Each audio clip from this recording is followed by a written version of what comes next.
Hi guys, I'm thinking we can start the Shouting Electronics channel with looking at repairing at least one of these moving mirror scanning disco lights.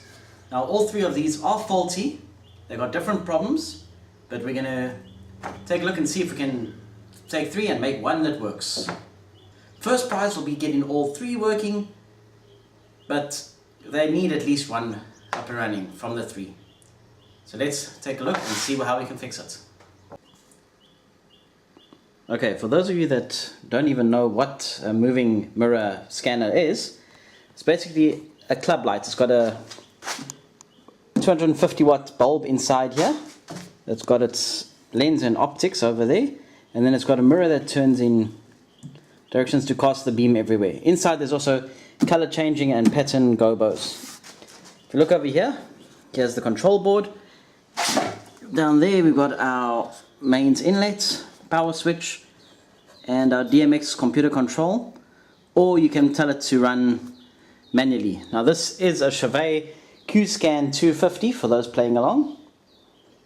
Now this is a Chauvet Q-Scan 250.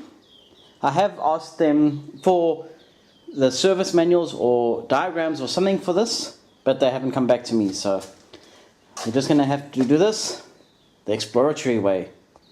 Okay, obviously the first step is to see what is wrong with these things. They were on the ceiling of a nightclub and they have been plugged in, so I know plugging them in now won't cause any problems. Now because we've got three units, I'm going to hopefully not confuse myself. So as I go along, I'm going to be labeling each unit. I'll label any control boards I take out so I know which unit came out, what the problem is, and we'll go from there, and we'll use the handy Mr. Bean book.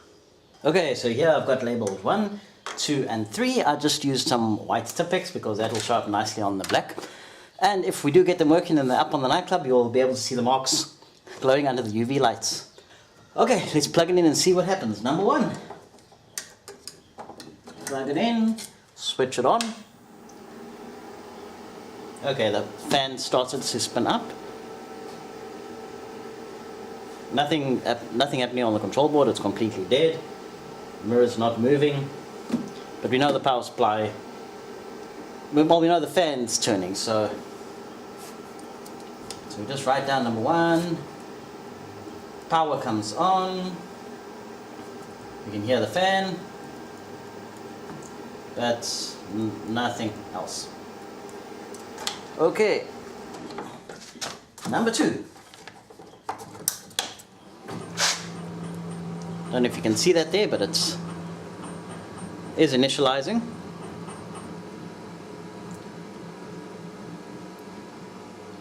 And the control board does have something on the display board. Okay, from what I recall, this one does basically do this. The fan turns on, the mirror goes and initializes, the control board does power up and response there. But it's just not doing any movement, automatic or controlled by DMX. Okay, number 3. Number 3, she's dead, Jim. Completely no response, no power, anything like that. So, first step will be to check the fuses. Okay, we already know number 1 and number 2, the fuses are good, the main power input fuses, because they are initializing, they're doing something, so the power is going through. Number 3 is the one that's completely dead.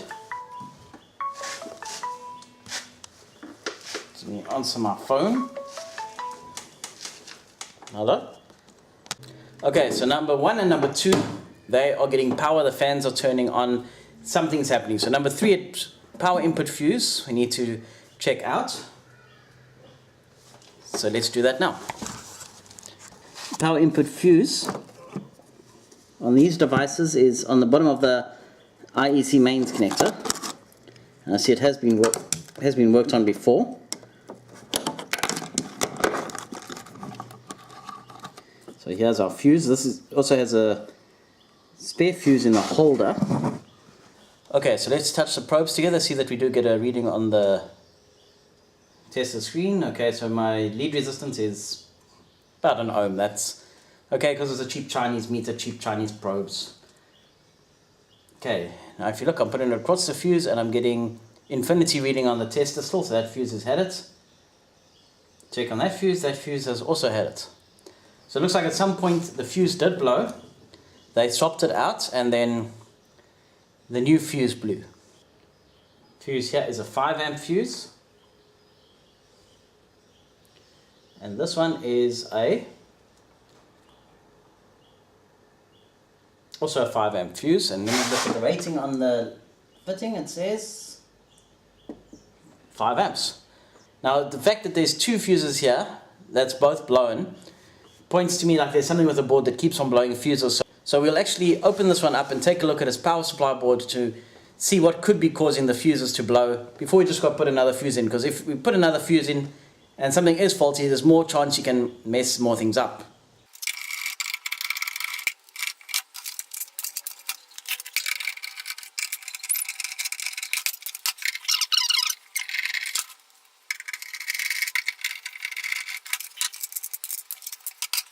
Now, first thing that you can notice between the first and the second and the third fitting is somebody lost the nice black plate off this one, so they just took whatever sheet they had lying around and they stuck it back on, or stuck a new one on.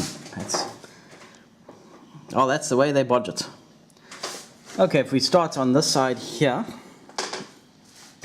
our power input is hiding behind this igniter. Okay. Then you've got a filtering board for the main power input. Yes, I've made sure it is unplugged before I start touching anything. Okay, you've got the main transformer here for the control circuitry. Okay, in there you've got gears and stepper motors and all the little lenses that project little images and patterns and colors.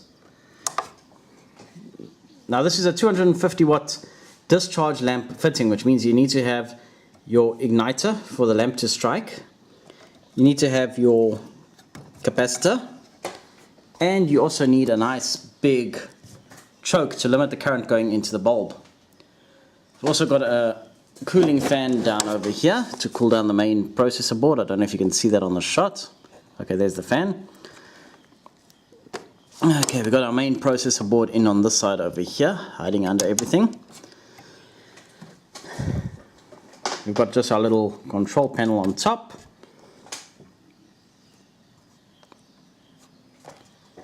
And then also on the fitting you've got various motors, like you've got a stepper motor over here, you've got a stepper motor on the top, stepper motor over here to change the gobos and to change the different color wheels that go through it. Like that's a nice bluish tint, as you can see it reflecting there. We can change,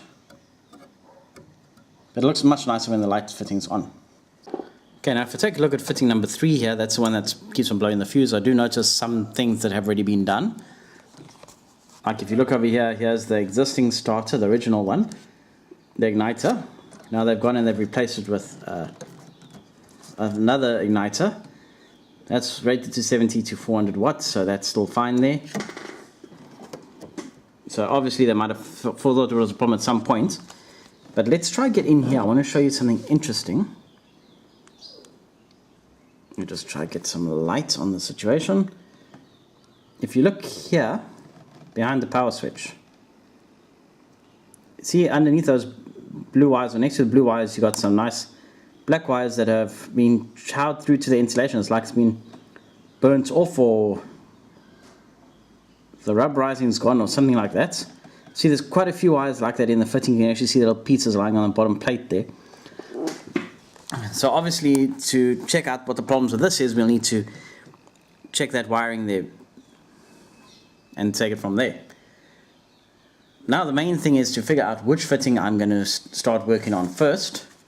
Okay, now what I've decided to do is I've decided to get rid of the remaining units 2 and 3 and just start with number 1. This is the one that spins up its fans, but the lamp doesn't strike and the control board is dead and there's no movement whatsoever. So the first thing is I can see that there are some fuses there on the control board.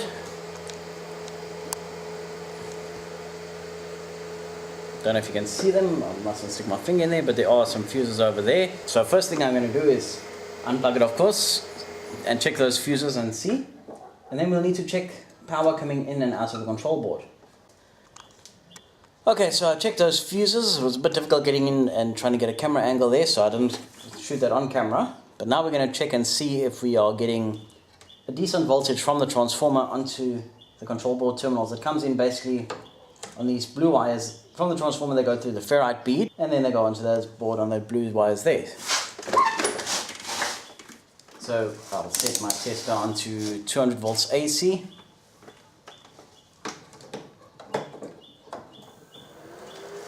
Plug it in, hear the nice big noise, and then test it. There we go. If you can see the screen, I'm getting 12.2 volts there. Let's see this output that goes to the fan, just out of interest sake. That should be around 12 volts DC. Okay, I don't know if you can see that, but that's giving me 14.85. Now if I'm looking, this control board, or this circuit board on top, the control panel, has a ribbon cable that goes to the main board. I see this main board is flapping in the breeze here, so somebody has done something before to it. So let me open it up and see what the story is. Okay, well I had to do a bit of digging around, and eventually I figured out I have to take off the screws on the bottom cover and take the bottom cover off so that I can get the main board screws out. Yes, I do know that this one doesn't have a lamp. I've taken the lamp out because I don't want to risk any chance of breaking it while I try to figure out what's wrong with the rest of the machine. So now what I'm going to do is I'm going to go and unplug all these little jumpers. They are labeled already on the board, and then we'll take it from there. This is fitting number 1, so I'm just going to label the control board with a number 1 as well, so we can keep track of it.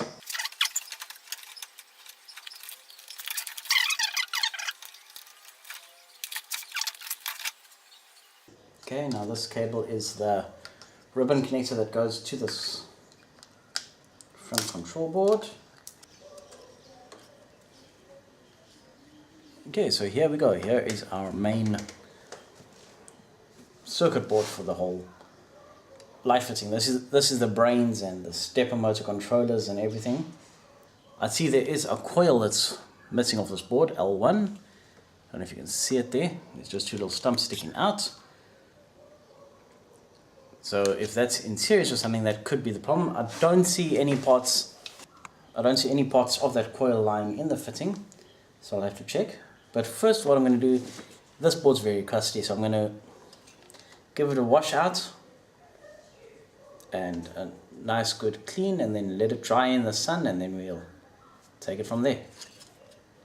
Okay, so it's been a couple of hours since I washed the board, and we're ready to check out this inductor that's missing. Okay, so here is our main control board for the light fitting, or main circuit board. Over this section is where we're missing the inductor.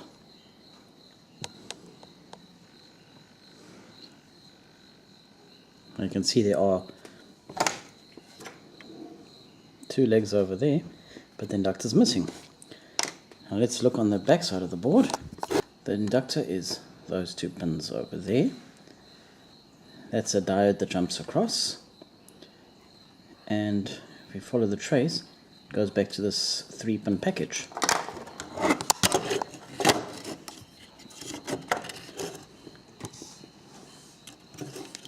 So this is a 3-pin package, and as you can see, it's a 7805 constant voltage regulator. So that inductor is on the output of the regulator, and it looks, if you look at the nice thick trace coming off this side, it shows that that inductor is in series. Okay, so the inductor being in series means that since it's missing, obviously we don't have any continuity. Okay, so now we've checked and we've seen that that inductor is in series. We're going to do a test, and we're going to bridge it out and see if the rest of the circuit carries on working. We can just bridge it out because the inductor in this case is just basically a 0 ohm link. So let's give that a shot. Okay, so as you can see, I have removed the legs of the old inductor. I haven't managed to clear the through holes completely yet. So I'll just fill it up with solder, make it nice and beefy. Make sure we get continuity to both layers.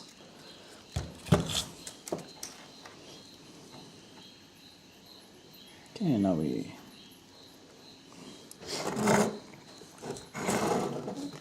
I'm going to use the legs of 2 resistors, twist it together, solder it together,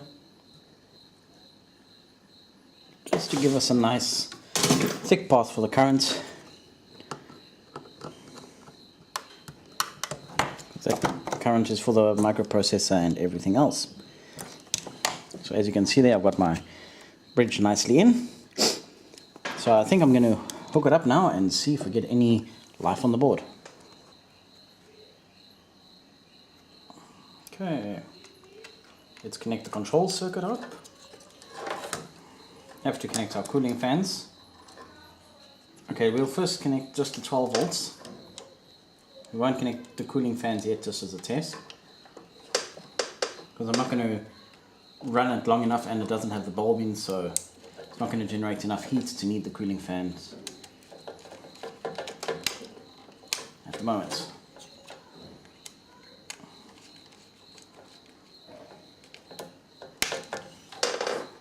Strange thing is, I can't see the inductor anywhere in here.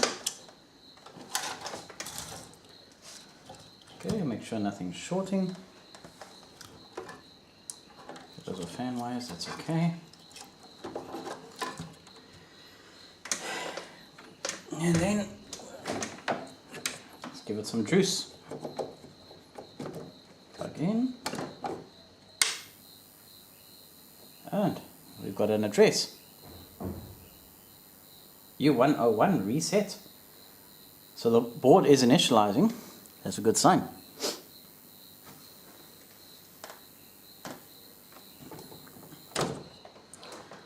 Okay, so I'm going to just hook up the cooling fan motors.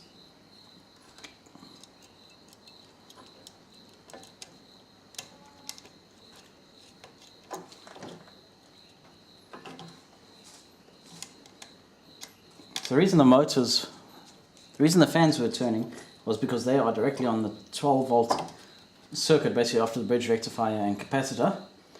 And the 5 volt provides the logic for your microprocessors and basically the brains of the units.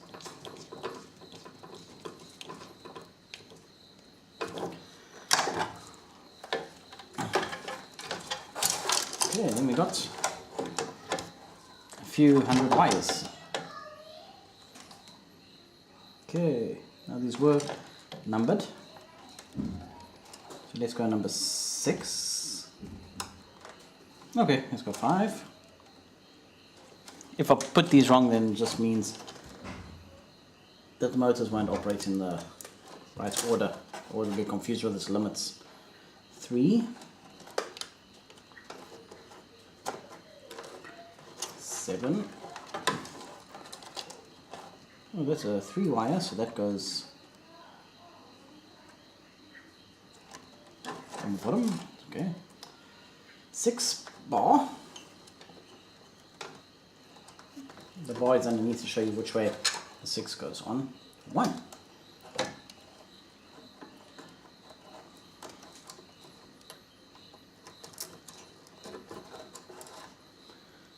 8. 6,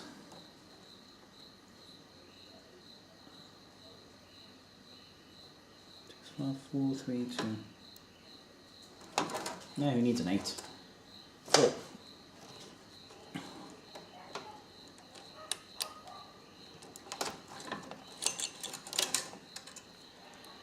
7 and 8 are 3-pin devices.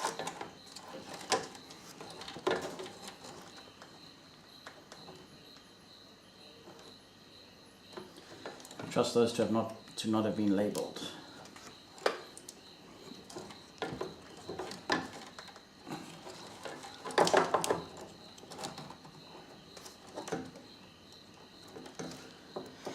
Okay, so now that's all plugged in. I haven't plugged in the DMX input because we're not going to be running DMX. We just want to see if it does start up and its motors do the homing and everything like that. So hopefully this mirror should now move. And the gobo wheels and the color wheels and gobo wheels and all that. Hey, we got movement.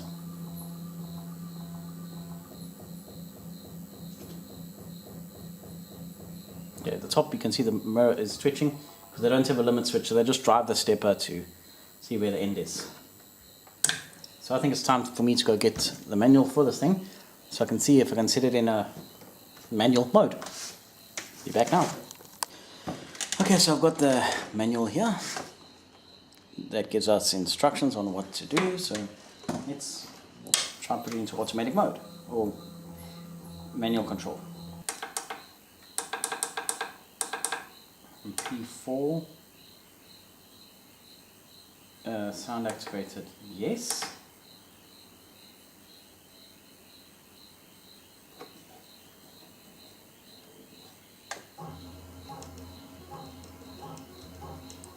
Okay, so now it's sound activated to my voice. 1, 2, 3, 4, 5, 6, 7, 8, 9. And here's busy changing gobos and all that. You can see that there. Let's give it some boom, boom, boom, boom, boom. Bang the microphone a bit. And as I do that, you can see all the movements. 1, 2, 3, 4, 5, 1, 2.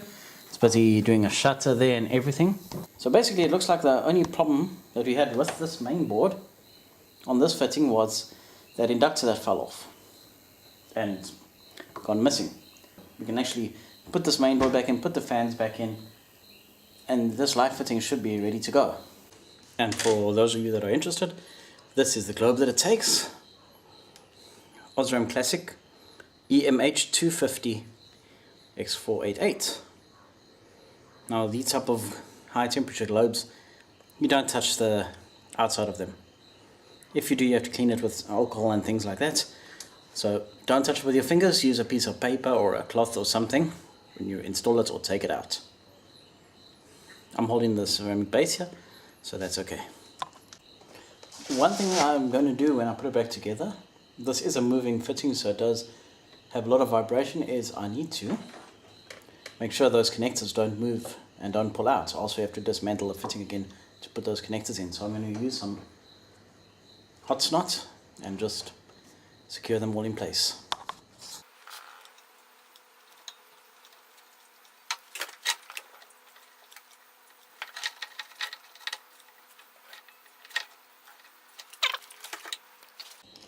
Okay, I'm going to put the globe into its holder now.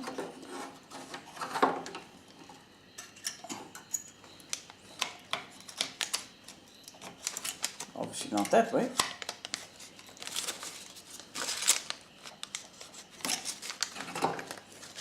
Don't let your paper get stuck in the way of the pins.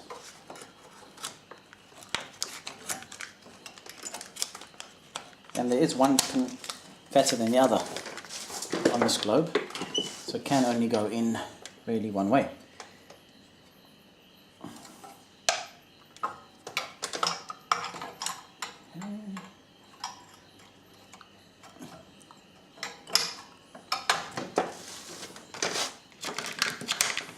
Carefully put it in.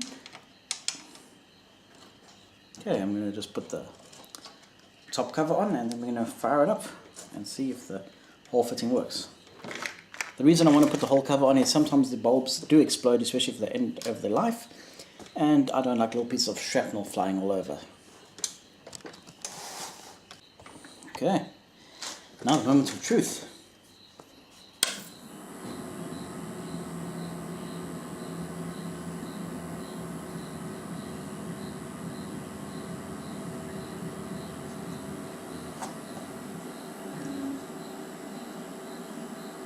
Just have to wait for the bulb to strike.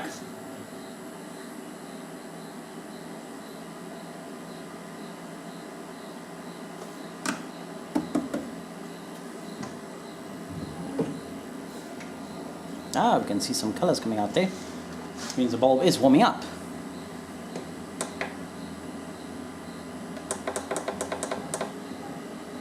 Boom, boom, boom. Hello.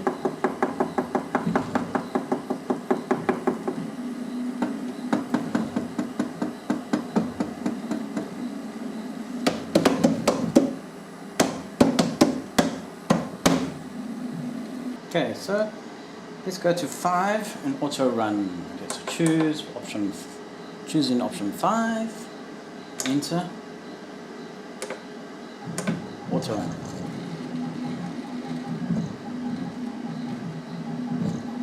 So it should be running like it's having a party by itself. It sounds very bad because it's on a wooden workbench.